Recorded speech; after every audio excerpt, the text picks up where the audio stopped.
Peace, peace, Facebook family. Welcome to the Vantage Point.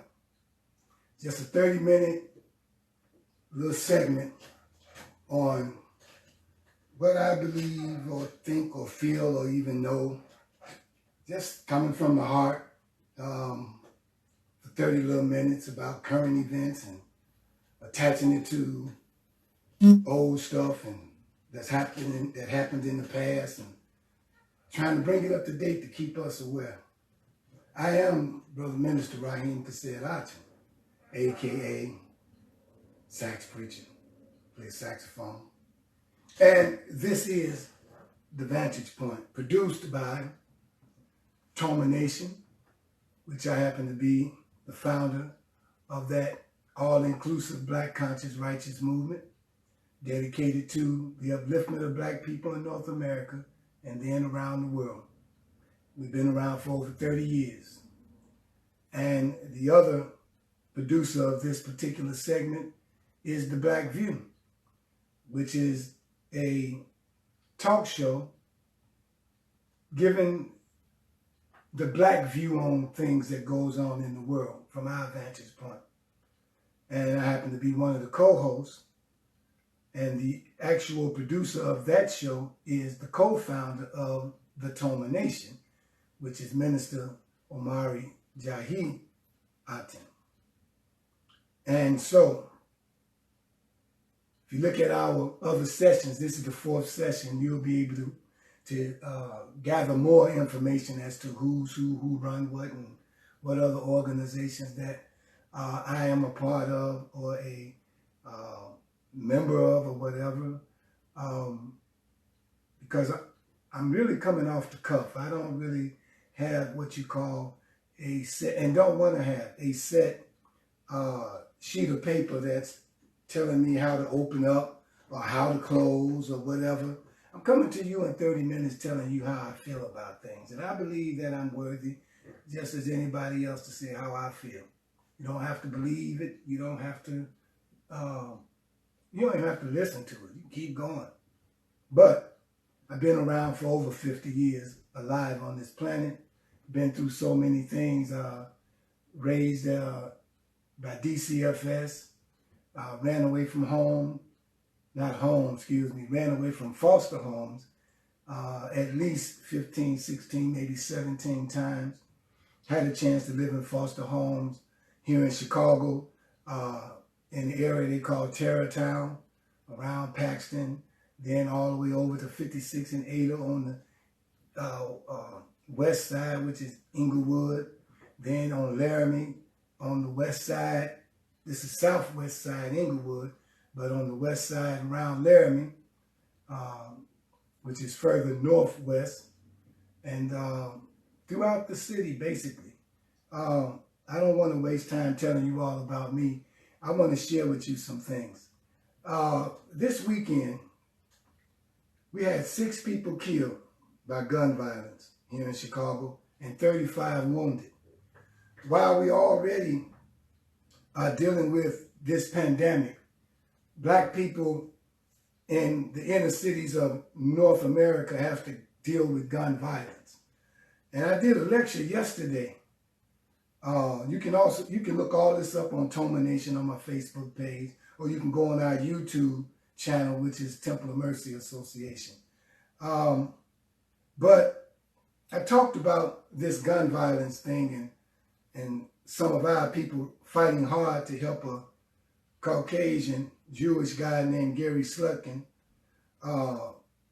make gun violence a disease and a law or something. But anyway, I talked about it yesterday. You can go on my Facebook page and look at it in depth. But I know it's bad because I know when I walk out my door, either I got a potential to catch this coronavirus, or I'm going to catch a bullet, either on my way out there or on my way back in. And that's the type of neighborhood I live in. But this is where God sent me, and so I don't fear anybody but God. So I go where he sent me, and so If you want to help me in it, hey, and you want to hit them streets and talk to our people and do what we need to do, come on in. Just text me or whatever. Anyway, let's talk about the violence in the black community. Because some people just want to look at the guns and some people want to look at all kind of different things. But I want to read something about that. Violence in the black community is the result of being put in a controlled environment. Poverty is a controlled environment. And if something is controlled, you have to have a controller. That means somebody at the helm of it, somebody that is either prospering off of it or they just like to see the people down and keep you oppressed. But we already know that a lot of this poverty is European government influenced. Now, when I say European government influence, because I'm speaking on the level of, from a world view, Britain, Israel, America, and then because most people watch how we respond to those people treat us, blacks in America, and we don't really do nothing about it, but they know they can buy us off anytime they get ready, and we gonna let them buy us off and have their way with us, however they want to treat us, however, you know, and then they can, you know, we got our lackeys who take up for them and all, but because we don't do nothing, because we disrespect our women, because we disrespect each other and kill each other, they feel that they'll join in too. So you got now the Asians joining in because, hey, we don't care. Why should they? So the Asians joining in. You got the Indians joining in. You got the Arabs joining in. And so they all join in and benefit from our oppression. And so as a result of that, I am the person who feel, or one of the people who feel that I can sit back and just let this happen and don't make our people aware. And so I'm hoping that this is posting and that it is live right now. I'm trying to check to see if it is or not. And if it's not, then I'm going to start over again. And if it is, I'm going to keep going. But I can't really tell right now because it's not really trying to show up. So I'm really just going to keep going. Now, like I said, it's a controlled environment. And then when all your necessities are taken away from you, then you're just forced to survive. Anger builds up as we are denied real jobs, not McDonald's, unless you're the manager. As we are denied real jobs that can pay for food, clothing, shelter, and recreation. Then if we can't pay for that, then we're angry. Brothers and sisters who want to be productive in the world and they want to go out and fill out applications and all of a sudden they get frustrated because they filled out all them applications and ain't nobody calling. Then you got some that go to college and all and come back and then they go somewhere to get a good job in the field that they went to college for, and then they're not hiring. Then you go get another job, UPS, postal service. You're overqualified, you know. So that builds up anger. And then this feeling of hopelessness is passed down to the younger generations. Well, when they come in, they watch you. The first way that children learn is through eyesight and hearing. So that first form of learning is what they see and what they hear. And if they're looking at you all upset, all angry, all stressed out, all on the phone, telling your problems and what's going on and why this ain't happening, well, you're only training and teaching them. It says, train up a child in the way that it should go, and when they get old, it won't depart from that way. And that's why most of our children mirror us based on what they saw and what they heard in the beginning stages of their life. And so it's a feeling of hopelessness. Alcohol and drugs are then introduced as an anesthesia. You know, that's what they give you to numb you. But it numb the effects of the reality of their present situation. That is either being homeless, no money, no food. But everybody can put on, you know, we all got them kind of friends, for a cheap drink or a bag of weed. Yeah, we can do that. And we'll sit around each other and drink and laugh and support each other's lives and whatnot. Parents and children drinking and drinking alcohol. You know, there are parents that drink and smoke with their children. Now, I'm telling you all this in the midst of a pandemic to where they're telling you to stay in the house now. Now, add all that and some more people that lost their jobs, close to 40 million. And again, when things like that happen, if it's a pandemic, then it's a worldwide plague for black people. If it's a recession, then it's a depression for us. So, this is why you heard me saying, come out of her. This is why you heard me saying, do for self. And I'm still saying that. And hopefully, which I'm going to do, I'm going to read on why we need to do for self. So parents and children smoking and drinking alcohol, it creates a powder keg with a short fuse. And then you just reach for something because there's a flood of guns in our community. You reach for a gun and there you go, plow, plow, plow. Because someone flooded the community with guns. Now again, listen to my lecture from Sunday and I'll go deeper into that. So that's one of the challenges that we got. And so one of the things we know as a solution is knowledge of self. Why is that? Because with that type of feeling of hopelessness, you can rest assured you got low self-esteem. And so if you got low self-esteem, there's only one way to build your self-esteem. You see these two books? What is that? Build race esteem. Teach our brothers and sisters who they are.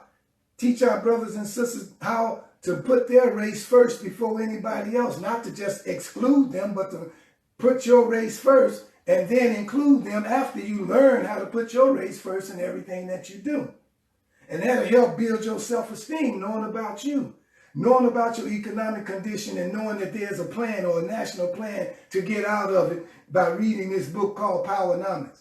And then putting that together, sitting at the table with people of like mind, and then get ready to chart out our own course for ourselves. Do for self, like the Honorable Elijah Muhammad said. Do for self, like the Honorable Marcus Mosiah Garvey said. Do for self, like I'm saying it to you right now. And so that's the only way we can do it, is to build up our race esteem. You need knowledge of self and your own kind. Knowledge of your race, its beginnings. If you don't know your history and heritage, you won't understand, brothers and sisters, your present condition. So we say come out of her. And we go by certain things that's written in the Bible. We read both Bible, and at least I do, and in my organization, the Toma Nation, we read both Bible and Holy Quran. I was on a talk conference yesterday with some Hebrews and some Muslims and some Christians, and I be on there every Sunday, and they were talking, and this Sunday it was time for the Muslims to speak. Last Sunday it was time for the Hebrews to facilitate, and then I facilitated around like 2-3 Sundays ago. But when they're talking, you know, you got to kind of almost step in that they don't start debating with one another, because they haven't learned how to set aside their differences in opinion. I'm not talking about that particular group, but I mean normally as a group of individual religions, they don't set aside their religious and philosophical differences. They fight with one another. I didn't have any reason to fight, because I read the Bible, I read the Quran, I read Elijah Muhammad books, I read Ben Ami books, Yahweh Ben Yahweh books, that's all under the Hebrew. You know, I read all of those books and more and others, because in order for us to be unified, you got to have a person at the table neutral, but yet he can speak the languages of all the other different groups at the table. And that's a trip, because the reason I say that's a trip is because that's one of our slangs from my old school. Because it's like we sitting at a table and, you know, we speak in English, but the languages is different based on their philosophies and their religions. And so I could sit there and talk to all of them, because I study most of those religions. So we go from the Bible here real quick since I got 15 minutes, and you can study it for yourself. Get the Holy Bible. I prefer you to get the King James Version. I don't care what they say about him, what he was, what he wasn't, and all of that. But since the King James Version, every other version they got since and after that has been diluted so bad that the King James Version seems to have more power to it than the weak versions, you know, new versions of King James and all that. It ain't his Bible, no way. Those are 66 books of 66 scrolls that was buried somewhere that somebody found. Put it together and made a Bible. And then you got other books that ain't even in that Bible. I have a Bible called the Jerusalem Bible that got about 10, 15 more books that was never put, or that were put in the original Bible and were taken out. So let me read real quick. And you can follow. Revelation 17, verse 1 to 6, and Revelation 17, well, I'll get to the Revelation 18, 2 to 5. Now, understand what I'm saying here. I'm only talking about how I feel. This is how I felt today. I want to tell you what coming out of her really means. So, we're in Revelation. We're not looking for Revelation. What I'm reading is going on right now. All right? All right. Starting at verse 1, it says, "And there came one of the 7 angels." Now, angels are scientists. Because like the 24 elders, they're actually also 24 scientists. And there were scientists who were commissioned to come to this planet from other planets, beings. And they started the creation in Genesis. And so here we got scientists, which is what's going on now with the plague. The scientists did this. And there came one of the 7 angels which had the 7 vials, test tubes, and talked with me, saying unto me, "Come hither," saying, "Come here. I'll show unto thee the judgment of the great whore that sit upon many waters." So I'm finna show you the type of judgment that's going to be put on this great whore that sat upon many waters, with whom the kings of the earth have committed fornication, and the inhabitants of the earth have been made drunk with the wine of her fornication. So he carried me away in the spirit into the wilderness, and I saw a woman sit upon a scarlet-colored beast, full of names of blasphemy, having 7 heads and 10 horns. And the woman was arrayed in purple and scarlet color, and decked with gold and precious stones and pearls, having a great cup in her hand, full of abomination and filthiness of her fornication. And upon her forehead was a name written, Mystery Babylon, the Great, the mother of harlots and abominations of the earth. And I saw the woman drunk with the blood of the saints, and with the blood of the martyrs of Yeshua, Jesus. And when I saw her, I wondered with great admiration. This is John, who was on an island in jail called Patmos, and he received this revelation. And this revelation, this part of it is talking about America. Now, I might be able to go into it some more tomorrow to show you how it's America. But don't expect nothing that look like this beast to show up at your doorstep or in our world and stuff, and all of a sudden we all tripping, right? It's not going to happen like that. So don't even worry about it. Now, America in the Holy Bible is symbolized as the mother of harlots, the great whore, Babylon. Now let's go back in America's past. I mentioned it Sunday. America started as 13 British colonies. They later went against Britain so that they could become a united state separate from Britain's authority. Told you who was ruling still today: Britain, America, Israel. I'm going to tell you, it might come out, y'all. Depends on how I feel tomorrow.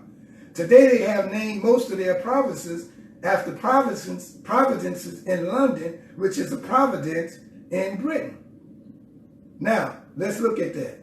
New York, Yorktown. New Hampshire, Hampshireville. Someplace in Britain or London.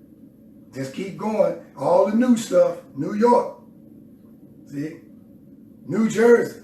All of these were provinces in London, England. All right? Britain. So when the Bible says, Babylon the Great is fallen, then we know that baby Lund, B-A-B-Y dash Lund, baby London, baby London, this is the baby to London, must be America today. But America has a big smoke screen up called sport and play and entertainment, so that you won't see that her world is tumbling down. This was written about 3 or 4 years ago by me.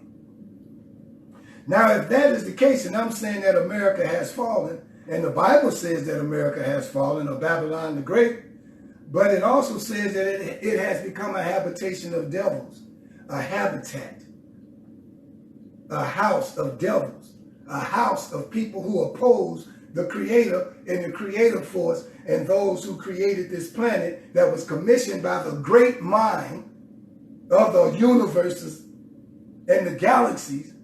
It was commissioned by that great mind to come here to earth and replenish it, because it was already prospering at one time, and I'll give you that story.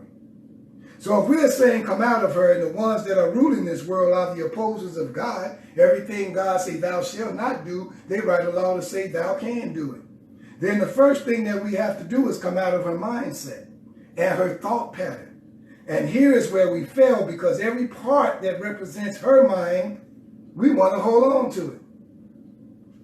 So let's go to Revelation 18 now, verse 2 and 5. He cried mightily with a strong voice, saying, Babylon the Great is fallen, and has become the habitation of devils, and the hold of every foul spirit, and a cage of every unclean and hateful bird. See, London is part of the British Empire. You would say, Dad, he talking from the Bible. Ain't no Bible up here. Well, look here. We need to have our spiritual self uplifted and our natural self uplifted, because we are not complete if we don't feed the spirit and the natural self. So I'm feeding now us this spiritual food so we can become whole again. But we need it in its pure form, not in the watered down version that was taught to our fathers and great grandfathers by the slave master, or going to Moody's Bible Institute, or going to the theological cemetery and all, and coming back. And I didn't make a mistake. I said cemetery. So that's what I'm trying to show us. We got to wake up. And whatever it takes, that's what I'm going to do. It's 3:52, y'all. I'm going to try to move fast. For all nations have drunk of the wine of the wrath of her fornication, and the kings of the earth have committed fornication with her. That's a sexual act, y'all. And so what we're saying is America,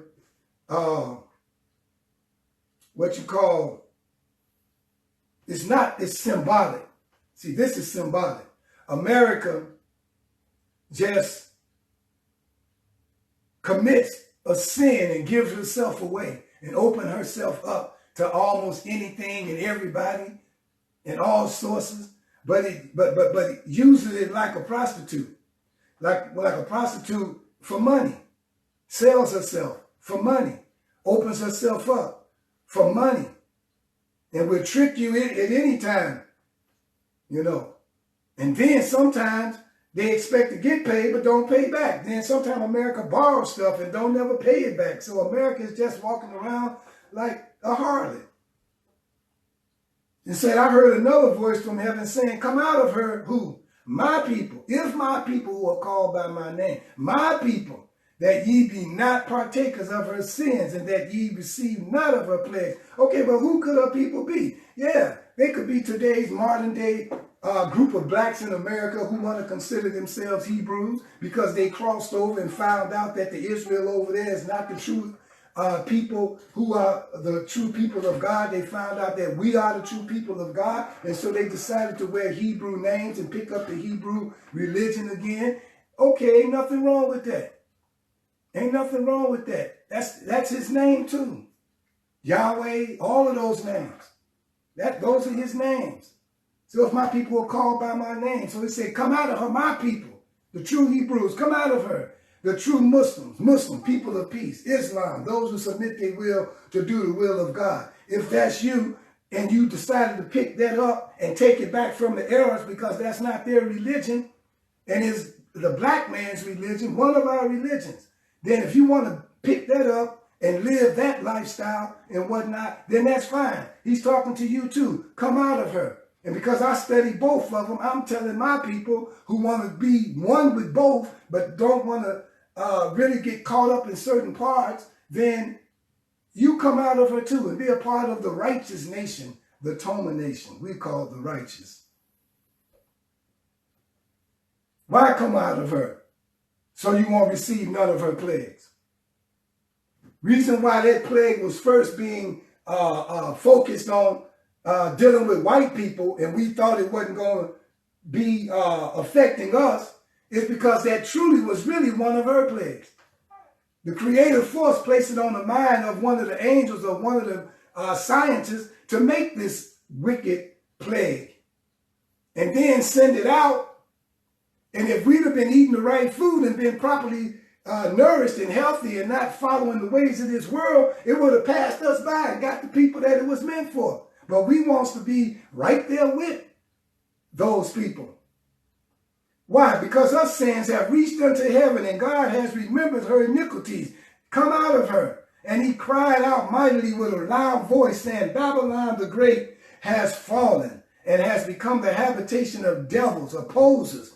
For all of the things that God say don't do, this devilish world says it's okay. You hear it in our music. You see it on everyday television, in the papers, on social media. Break it all down. It's the whole of every foul spirit and cage of every hateful and unclean bird. You know what unclean birds are, right? Vultures, buzzards, seagulls, crows, all right, etc., etc. Birds that eat dead flesh. So it's symbolizing that America is like a whole of every foul spirit and the cage of every hateful and unclean bird working together, trying to work together, dog eat dog, getting over on the other. This is what they promote. A cage of every hateful and unclean bird. We eat shrimp, we eat chicken, and we know the cows are mad, but we eat them anyway. The chicken got salmonella, the shrimp eat filth from the bottom of the ocean, and crabs eat filth, clean up the ocean, pigs clean up the jungles, and we eat that filth. No wonder the plague got us too. Because all of that crap create parasites. And parasites in your body, we found out that this coronavirus, in order for it to come back, it don't leave your body. It go and hide in the parasites in your body, and they stay there if you don't do a parasite cleanse until the fall, and then here comes the second wave. You need to fly or flee to the bosom of a lion at once and do a parasite cleanse. If you don't know what that is, then you better talk to somebody. You better go on my page and look for any sort of a parasite cleanse. It could be the Iaso tea, it could be the Taiohae cleanse, it could be the Paracleanse, or whatever one it is. Well, I got it. I can sell it to you. I'm not going to give it to you. I can sell it to you. I take these cleanses every time the seasons change. I drink the tea every day, at least a glass a day. So it's 3:58. It's almost time for me to go and see if I can read just a little bit more. All the nations have drunk of the wine of the wrath of her fornication. I hate to say it like this, but it's almost like America being a whore sitting right there in the middle of nowhere with her legs open, drawing merchants and everybody to her delicacies. Then it said, I heard another voice from heaven saying, come out of her, my people. Now here are the people that he was talking to. I just told you who they were. All right. So we're unemployed, so we want to beg for a job instead of creating one for ourselves because we don't want to come out of her. We want to ask America, please help us. Please give us a job. Please qualify us for the job skills that we already have. So now we're receiving her plagues. You live next door to her, so when the hurricanes come, like all of what happened last night and all, and when the tsunamis hit, and when the tornadoes hit, and you standing right there because you thought success was living next door to her, and I'm not talking about her, I'm talking about the powers that be who rule this world, and we know who rule this world. It's two groups that rule this world. It's the white Anglo-Saxon Protestant and the Jews, or the Zionist Jews over in Israel. So we're unemployed. We're receiving her plagues. Verse 5 in Revelation state, I got 1 minute, and I'm not going to read that. I'll come back probably tomorrow. Again, like I said, wake up. You want to deal with the gun violence? We can deal with it. We don't need nobody to help us deal with that. We can deal with it. But we got to come together. We got to sit down at the table and discuss this thing. It's us killing us. So it's us that can save us. But we got to get up. We got to stop playing around. God made most of us go in so we could think. Now when you get back up and get ready to go out, then you need to go sit down at some table and start reading some stuff and some literature and all, and coming up with thoughts and plans and ideas so that we can make it, so that we can get where we need to go. We need to read this stuff. I'm gonna get out of here. I did have the Bible over here. I didn't know it. I ain't got the Quran. All this God-given information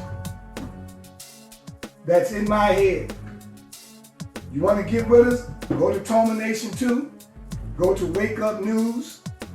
Go to Sax Preacher. Go to Daryl Wilson. I mean, whatever. I'm not afraid. God wants you to know.